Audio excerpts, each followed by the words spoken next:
Hello दोस्तों, स्वागत है एक बार फिर से संडे घोस्ट 94 चैनल पे आपका। आज हम आपके लिए एक बहुत ही हॉरर नाग विलास, एक सच्ची रियल स्टोरी जो कि केरला स्टोरी के नाम से जानी जाती है। बहुत ही डरावनी और सच्ची घटना है। एक शांत बैग वाटर के बीचों बीच छुपी पुरानी हवेली की है जिसका नाम नाग विलास था। ये कहानी शुरू होती है केरल के हरे भरे जंगलों और शांत बैकवाटर के बीच। एक पुरानी हवेली थी जिसका नाम नागविलास था। इस हवेली के बारे में कहा जाता है कि यह शापित है। यहाँ के ग्रामीणों का मानना है कि इस हवेली में किसी समय एक रहस्यमयी नाग देवी की पूजा की जाती थी और उसने उस जगह को अपने अभिशाप से बांध दिया था। राजेश और उसकी पत्नी जो कि शहर से थे, एक लंबे समय से शांतिपूर्ण जीवन की तलाश में थे। उन्हें एक एजेंट के द्वारा ये हवेली उनको बेहद ही कम दाम में मिल गई। राजेश को इस बात पर यकीन नहीं हुआ कि इतनी शानदार जगह इतनी सस्ती क्यों थी। एजेंट ने उन्हें चेतावनी दी थी कि गांव के लोग इसे शापित मानते हैं, लेकिन राजेश ने इसे अंधविश्वास समझकर अनदेखा कर दिया। हवेली बहुत बड़ी और सुंदर थी, लेकिन अंदर घुसते ही अजीब सी ठंडक महसूस होती थी। दीवारों पर नाग की तस्वीरें, फर्श पर अजीब सी मूर्तियां और हवेली के कोनों में जालों से ढकी मूर्तियां थी।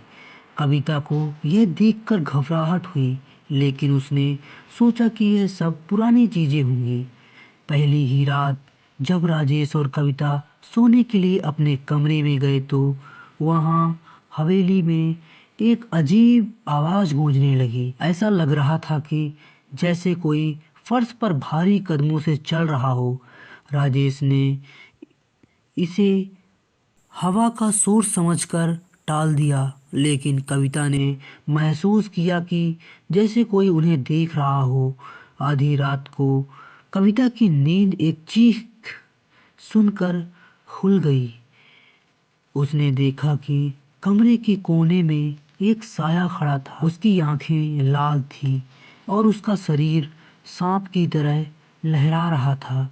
वह साया धीरे धीरे कविता की ओर बढ़ रहा था। कविता ने जोर से चीख मारी और तभी राजेश जग गया, लेकिन साया गायब हो चुका था। अगले दिन राजेश ने गांव के पुजारी से मुलाकात की। पुजारी ने उसे बताया कि यह हवेली किसी समय में नाग देवी के भक्तों की पूजा का स्थान था, लेकिन एक बार कुछ तांत्रिकों ने वहां काली विद्या का प्रयोग किया और नाग देवी की पूजा को अपवित्र कर दिया। उस दिन से नाग देवी का क्रोध इस हवेली पे मंडराने लगा। पुजारी ने राजेश को चेतावनी दी कि उन्हें तुरंत उस हवेली को छोड़ देना चाहिए, वरना उनके साथ कुछ भयानक हो सकता है। लेकिन राजेश ने इसे अंधविश्वास मानकर अनसुना कर दिया। अगली रात राजेश और कविता ने अपने कमरे के बाहर किसी के रोने की आवाज़ सुनी। जब उन्होंने दरवाज़ा खोला तो देखा कि एक औरत सफ़ेद साड़ी में खड़ी थी। उसका चेहरा झुका हुआ था और उसके लंबे बाल जमीन तक लटक रहे थे। अचानक वह औरत हवा में गायब हो गई। हवेली के हर कोने में अजीब घटनाएं होने लगी। दरवाजे खुद ब खुद खुलने लगे और बंद होने लगे। दर्पण में किसी और का प्रतिबिंब दिखने लगा। दीवारों पर नाग की आकृतियां खुद ब खुद उभरने लगी। कविता ने एक रात देखा कि राजेश सोते हुए बिस्तर पर नहीं था। वह हवेली के एक पुराने कमरे में बैठा था, जहाँ एक बड़ा नाग मूर्ति के सामने था। राजेश की आंखें बंद थी और वह नाग मूर्ति के सामने मंत्र पढ़ रहा था। डर के मारे कविता ने गांव के पुजारी से मदद मांगी। पुजारी ने तांत्रिक को बुलाया जो इन प्रेत आत्माओं को शांत करने में माहिर था। तांत्रिक ने हवेली में प्रवेश किया और कहा कि यहाँ केवल नाग देवी की आत्मा नहीं, बल्कि तांत्रिकों की बुरी शक्तियाँ भी बसी हैं।